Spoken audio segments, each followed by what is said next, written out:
Here on Birds 365, we're lucky enough now. See, I'm going to have to ask him about his outfit too. Another guy in burnt orange. Is he trying to tell us they've got to take a running back at number 10 this week from EaglesBlitz.com, Tommy Lawlor? What color shirt you got on there, Tommy? It was just the top of the pile, so there was Top no of color the pile. coordination on this That a one. boy. Who No wasn't Bijan who signal. had orange on earlier in this week and also denied that Brad Spielberger. Spielberger But he was it's repping the Bears Chicago orange. Bears. Right. I was Chicago wrong Bears. about that. He's a big You're Bears guy. not trying to make a subliminal Bijan Robinson statement here with that shirt. No, I'm just trying to avoid ketchup stains. That's all I'm looking for. Well done. Well done, Tommy. All right. Well, let's start with Bijan. I was talking about, sort of how many playmakers do you need? If I over under 90%, Tommy Lawlor, Bijan Robinson to the Eagles at 10. I would say under that. I just, No, I should say over under 90% that the Eagles take him. So in other words, 90% they're not taking him. 10% they are. Where are you? Then over. Yeah, they're not taking Bijan at 10. I'd be shocked by that.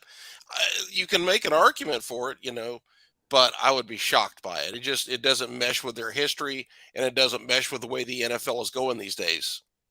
If we're going to bow down to Howie's history, and we probably should, that the Eagles, when in doubt, will revert to the trenches and go on the line.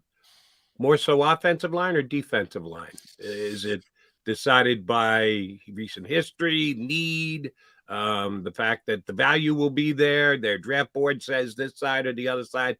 How do you think it shakes out O-line or D-line if they stay at 10 and make a pick? Yeah, I think it really boils down to the individual player, right?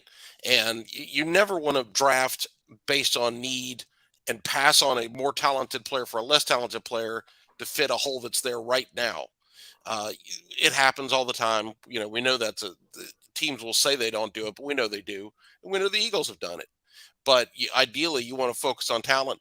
And if Jalen Carter falls to 10, he would be the most talented player, and that'd be the guy you'd go for. If he's off the board, then it could be that an offensive lineman is the most talented player. So that could be the way they go. But they're going to have lineman choices. They should have a lineman choice one way or the other. If it comes down to, because I do think the Eagles would jump at 3 players, and they're all defensive players at that position, but I think it's pretty clear that Will Anderson's not going to be there. He might go number 2 overall now. Tyree Wilson, it's pretty clear you'd have to go up and get him. And you mentioned Jalen Carter. I think you're going to have to go up and get him, Tommy. So if those 3 guys aren't there, you can't move up, you can't do the targeted trade up, and it comes down to Nolan Smith or Paris Johnson, Peter Skoronski. What's Tommy Lawlor's thought process there? If that's the equation. If those were the 3 guys on the board, I'd probably go Skoronski just because in my mind, he's the best offensive lineman there in this draft. And I would take him. I know he's got short arms, I realize that, but you watch the guy's footwork. He can play offensive tackle in the NFL. And he's a guy that could also, with his skill set, he could play guard as well. So if you needed him to play guard this year to push Cam Jurgens, you could do that, have him train at offensive tackle for the future. So you'd have flexibility there. Nolan Smith's a player I really like, but I feel like 10's a little bit early for him. Ideally, if those are the 3 choices at 10, I might want to move back a few spots. And if I could get any of that trio at 12, 13, 14, I'd be a very happy person. I hope the Eagles take whoever they think is the better of the 2, Paris Johnson or Skoronski. You mentioned it makes me nuts that they will make a decision based on an inch and a half on the end of a guy's fingertips on how far his fingers get out.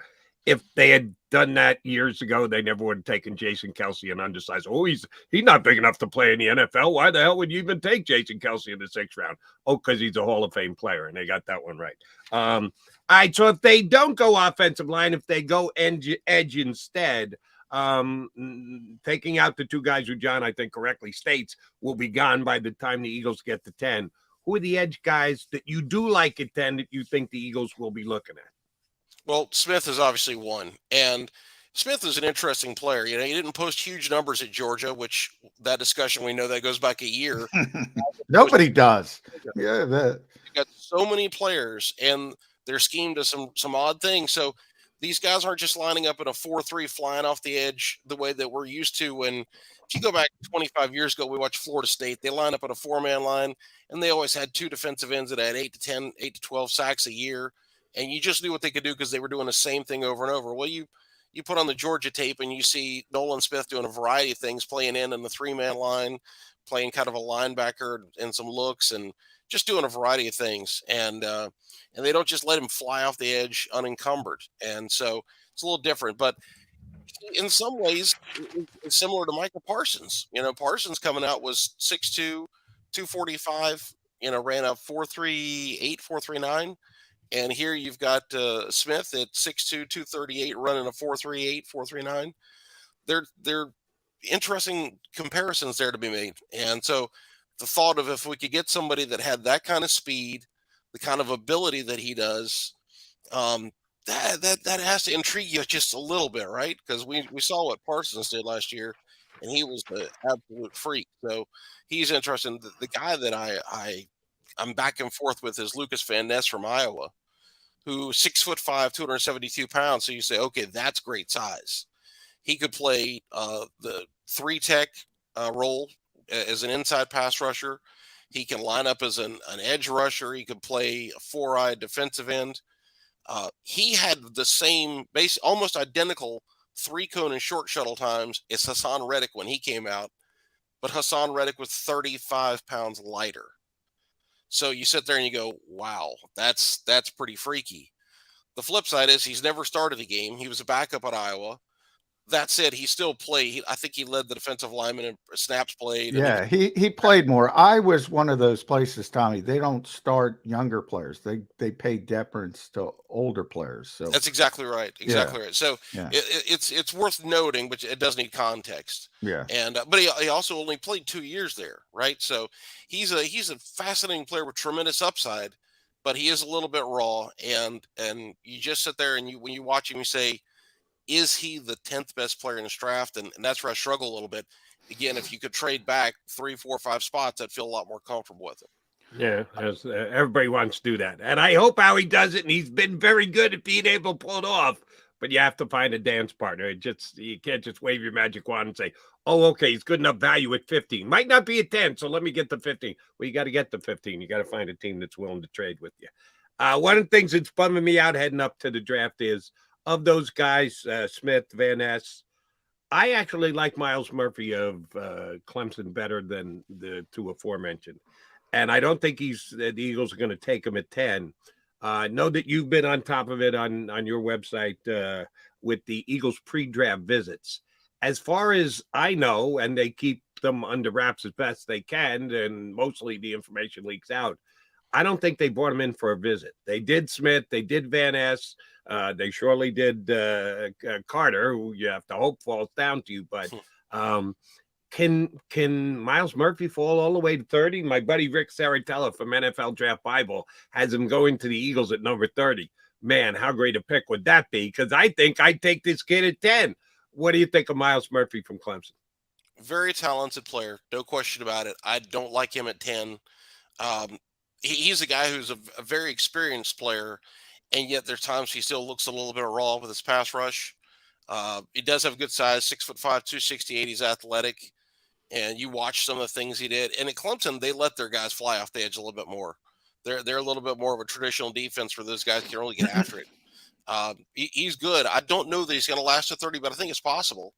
And he would be a good value at 30. I just don't like him at 10. We focus a lot on 10 for obvious reasons, Tommy, but that 30th pick we haven't focused on as much, and it's an interesting one for a number of reasons. Obviously, anytime you're at the end of the first round, you got the 5th-year option thing. People want to come up to get it, or they want to go back because they don't want it. Chance to move back early in the second round. But boy, I look at Brian Branch and I say, That's exactly the kind of player the Eagles want at safety. Exactly. I mean, he's got the mirrored ability. He can play in the slot. He can play at safety. Um, we always talk about box safeties. We look at Terrell Edmonds. He doesn't seem like a natural fit for what the Eagles do defensively. Trading for Budda Baker, he's more of the Swiss Army knife guy, which doesn't fit what they do. Brian Branch seems to fit everything. If he's there at 30, you just say, screw it, take him. I've never taken a safety. We can call him a defensive back, label him however you want. He's the best fit for the Philadelphia Eagles in this draft for me. How do you see Brian Branch and the Eagles as a match? I think good. I wouldn't quite go as strong as you are. And part of it is we're guessing here, right? We haven't heard Sean Desai talk yet. We haven't seen him coach a game. We've heard Nick, though, to be fair, Tommy. We've heard Nick talk, to be fair, Nick Sirianni. Oh, sure. And sure. He said, we're playing the same defense. He's said it 3 times on the record. And when we think about what they had last year, you had a guy in Blankenship who had the ability to play deep and come up aggressively, physical player, and obviously a physical player in Epps. And then CJ Gardner Johnson was just he was a different guy, because he had the ability to be a center fielder. He had been a nickelback. He had that kind of versatility. When I watched Brian Branch, he played the star position in Alabama, which they do some different things with. He had the ability to play as a nickel. I think he's a little bit better closer to the line of scrimmage than he is back deep. And I get the feeling the Eagles would probably like somebody who had a little bit more down the field coverage ability. But the guy is the best safety in the class. And the interesting thing is he doesn't have great size. He doesn't have great speed, but he's so smart and so instinctive. And safety is a position where those are critical instincts, or critical traits, rather. You can have a guy who runs 4.35, but if he doesn't know where he's going, it takes him an extra second to process, and he's going to be late to the ball. Versus a guy who's studied his game tape, sees what the offense is doing, and can make that break. And he might not run the fastest, but he gets there on time and he makes that play. Branch is that guy, and I'd love him at pick 30. I don't know that he's going to last to that point because he is the best safety, and his versatility with being able to play in the slot, to be able to play in the box, to be able to play deep. He's going to check a lot of boxes, and some team's going to go for him. But if he was there at 30, I certainly would take him. Yeah, I think John's got the right read on him. I think he's a perfect fit for the Eagles. I think the biggest problem is he's not going to be there at 30. I think he's going somewhere in the 20s, and I don't know how he's going to be willing to trade up from 30. We continue to note that the Eagles are a little short on draft capital this year. If a team's willing to take picks next year, they know they're going to get extra picks next year. They can't trade them because they don't have them yet, but they've got their own. So they could use future picks if they need to move up. But again, we can't just will this into existence. You got to find a dance partner who's willing to make it happen. All right. Dance partners who met in the middle of the floor this week at the Eagles and Jalen Hurts and got the contract extension done. Highest paid player in the history of the National Football League. But Howie Roseman doing his cap magic keeps the Eagles in very good cap shape for the first 4 years of this deal. Both John and I were surprised that it got done as early as it did. We're both thinking June, somewhere thereabouts. They did get it done here in April before the draft. What do you think was the key, Tommy? The fact that both sides wanted it done, the fact that one of the two was a little more aggressive in getting it done. Were you surprised when the announcement came down that Jalen Hurts was going to be an Eagle for the next 6 years? No, it didn't surprise me a bit. I mean, we know both sides wanted this deal done. And Jalen, to me, is all about business. So he wasn't looking to go get the greatest deal in the history of deals. He wasn't going to fight for every last nickel. He wants to be an Eagle. He wants to have a good team around him. So he was trying to get a contract that was going to compensate him appropriately, right? He just came off a great season. He's the needle is pointing sky high and deserves a lot of money for that. So he wasn't going to come in and be cheap. But at the same time, he wasn't going to sit there and tell his agent, listen, there's no way I'm signing first because I want to see somebody else sign first and we want to react to that deal. He would probably be fine if Burrow and Herbert got deals bigger than him in the next 2 months. He's more interested in winning Super Bowls than contract negotiations.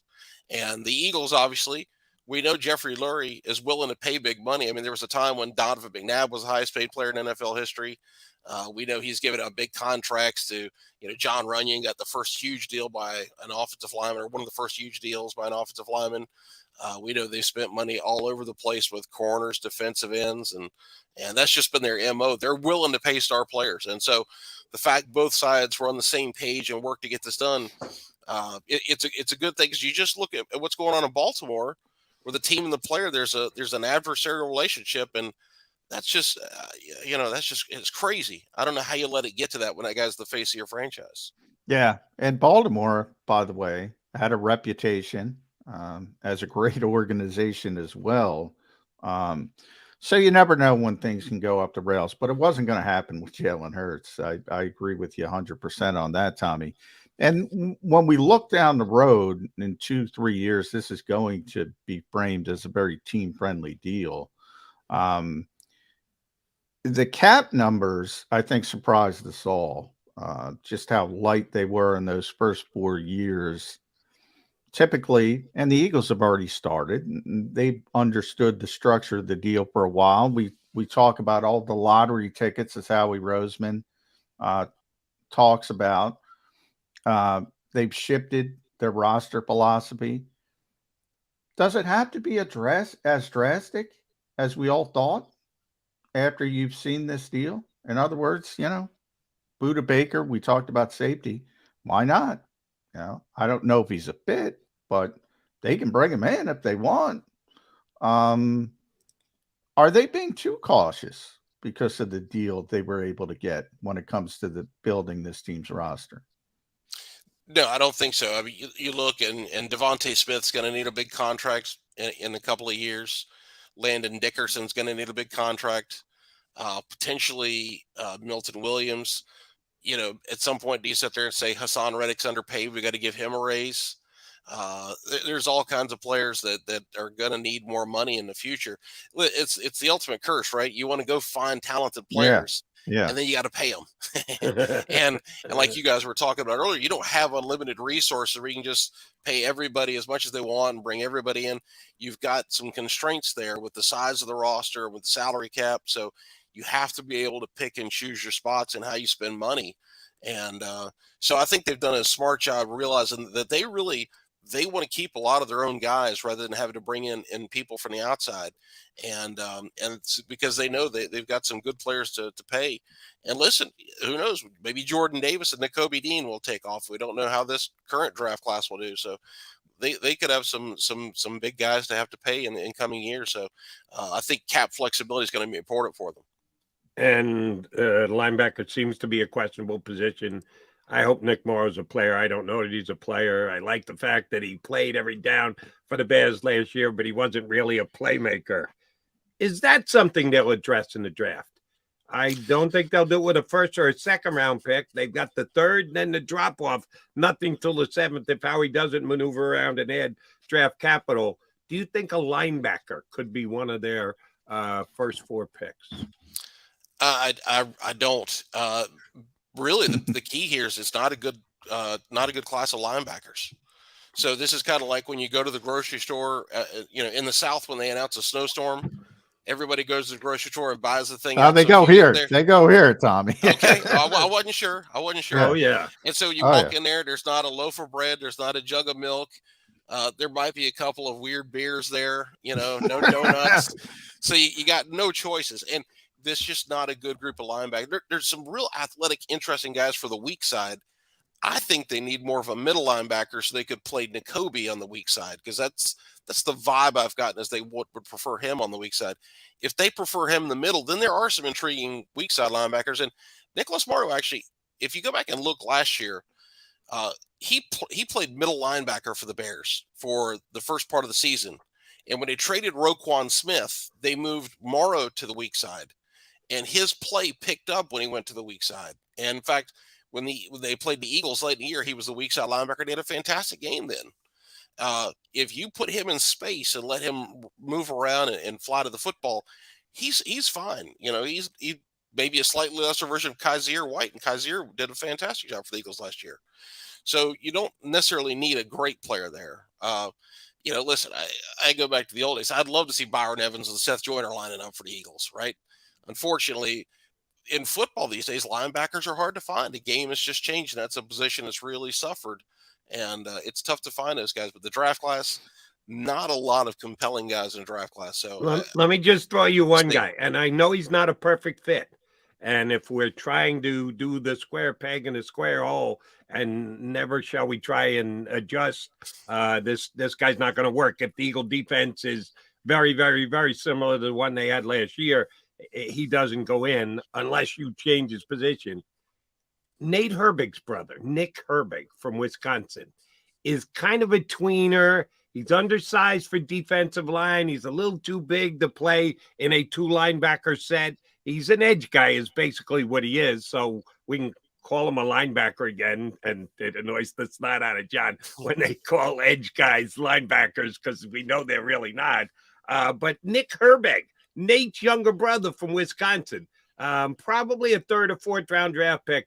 Do you think the Eagles would take a guy like that? Sure. So, but again, you'd be drafted into backup Hassan Reddick, right? That's where you would put Herbig, because he's a pass rusher. That's where he is at his best, is coming after the quarterback. And we know the Eagles say he can cover, though. I saw his grades. PFF said he was very good in coverage, which doesn't make a lot of sense if you've got a guy who gets 11 sacks but is also good in coverage. I'd kind of want that guy on my football team and find a role, create a role for him.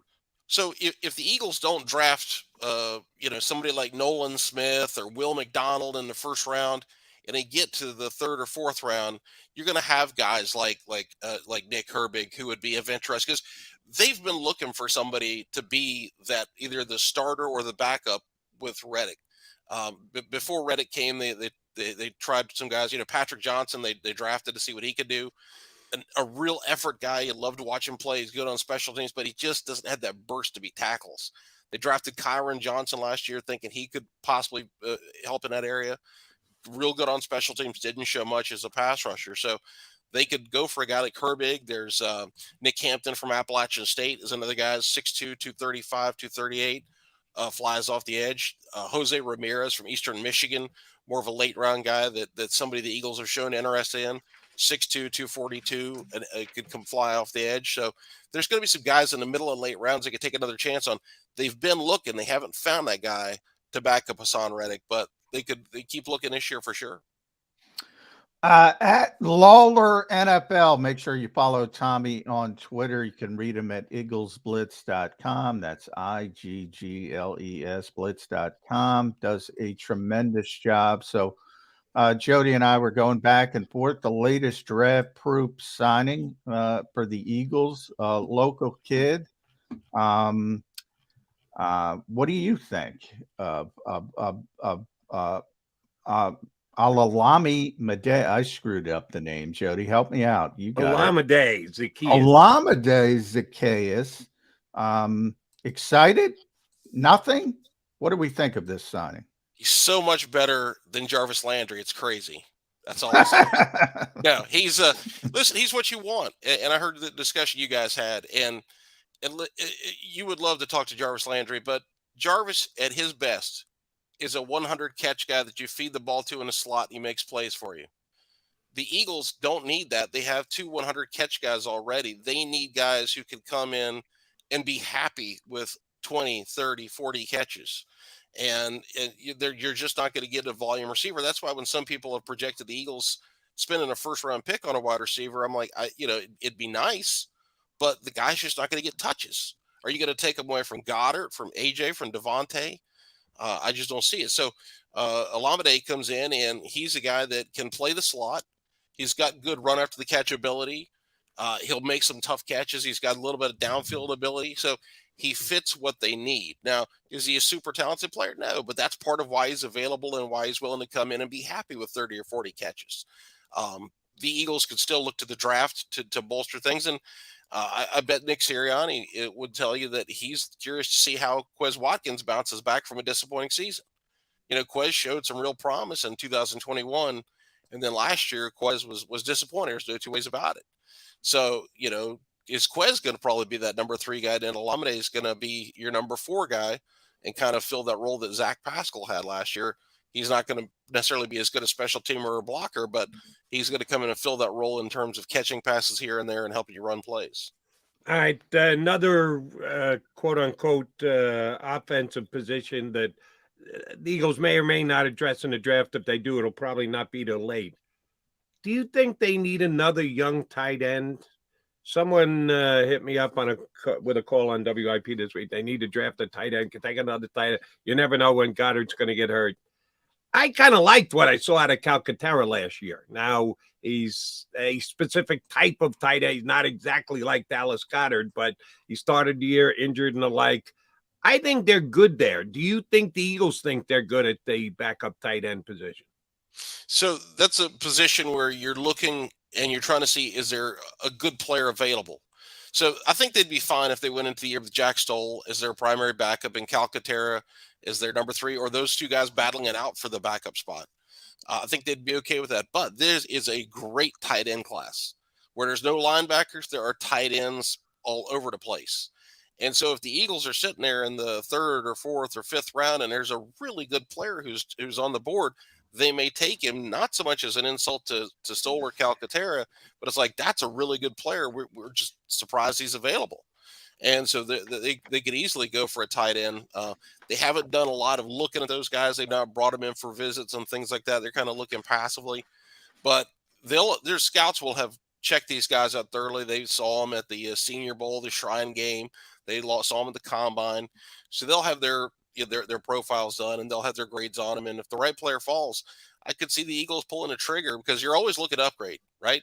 Because if there's a player, if there's value, you don't want to pass on something and go, well, we're good enough. If there's a player that can upgrade you and the cost is reasonable, then you go for it. But Stoll is a good blocker, shows a little bit of promise as a receiver. Calcaterra is a really good receiver. He's just got to become a functional blocker, but then he could be somebody that could really grow any offense. And what's interesting, Tommy, is at that particular position, people say, well, you don't need a tight end because you have Dallas Goedert. He's exactly the age that Zach Ertz was when the Eagles drafted Dallas Goedert. And Zach was coming off, I think, 3 straight 70-catch seasons. And then, by the way, when Dallas got here, he had the big one, the 116, whatever it was. They had 2 great tight ends for 3.5 years. They don't have a problem with 2 great tight ends. So, yeah, that's something to keep in the back pocket. It is a very deep tight end draft. And if is it deep or is it top heavy? I think they're going to be 4 tight ends that go in the first 2 rounds, which is a pretty big number for tight ends. But the depth is there in the draft at the tight end position. Yeah. Oh, absolutely. I think so. Yeah. Absolutely. No, there's all kinds of guys. I mean, you start talking Brenton Strange from Penn State's going to be probably a 3rd or 4th round pick. Zach Kuntz from Old Dominion is out there. I mean, we all know about the Georgia guy, Darnell Washington, and then there's Kincaid and Musgrave. Those guys are all going to go early. Right. But there's going to be other players. Iowa's got another one. Oh, yeah, absolutely. They always got to tell you. Sam Laporta. Sam yeah, Laporta. He's a fantastic player. Yeah. And he's probably going to be a 2nd or 3rd round pick. Payne Durham from Purdue is a good player. There's going to be tight ends in rounds 3, 4, 5. There's going to be guys to be had. Now, listen, it could be, we saw a couple of years ago, the Eagles, there was a super defensive tackle draft. And every time the Eagles were ready to take a defensive tackle, a team 2 or 3 spots ahead of them took that guy. And the Eagles came away with no defensive tackles. And Howie said it was really frustrating because there was all these players they thought they could get. And right before them, somebody nabbed that guy. So same thing could happen. But that's why I say if the player is available and the Eagles sit there and say, hey, listen, we've got a 3rd round grade on this guy. He's here in the 5th round. Heck yeah, let's bring him in. And, if he beats out those guys, then we'll see what happens. If he doesn't, then maybe we put him on a practice squad. All right, so Tommy, last thing, and this may be as important as the Jalen Hurts contract extension. Who's going to be punting for the Eagles in 2023? What's a punter? They're going to go for it. They're going to be the first team. They're going to be like that high school team that never punted. Exactly, right? Just go for it. Yeah. Exactly. Listen, Siposs did some good things the last couple of years, but he just had some critically bad punts in the playoffs that hurt him in both games. I guess you could bring him back, but boy, you'd sure like to upgrade there. I'm not going to lie to you and tell you I studied draft punters and understand. What do you mean? You got all these tight ends lined up. You went 20 deep in describing tight ends. You can't give me one punter, Lawlor. Come on. I can't. I'm a bum. Overrated. No, they'll need to figure out something at punter, and so we'll see what they do. It's going to be because there's not much left on the free agent market that I know of. But the Eagles have been good at. I know Brett Kern's on the free agent market. And he can stay there. They've been good at being patient and finding solutions to these things, and maybe they do bring Sipos back. I don't know, but you'd like for them to figure something else out there because the Super Bowl. Didn't the Jets just release the punter? Yeah, he wasn't really good. And he got picked up on waivers. I think the Eagles tried to put a claim on him, but weren't able to get him. Yeah, Pittsburgh. I was wondering, did you hear that? Because I haven't confirmed that, Tommy. I was wondering if the Eagles might try to claim him, but they never would have gotten him anyway. So, because Pittsburgh was awarded him.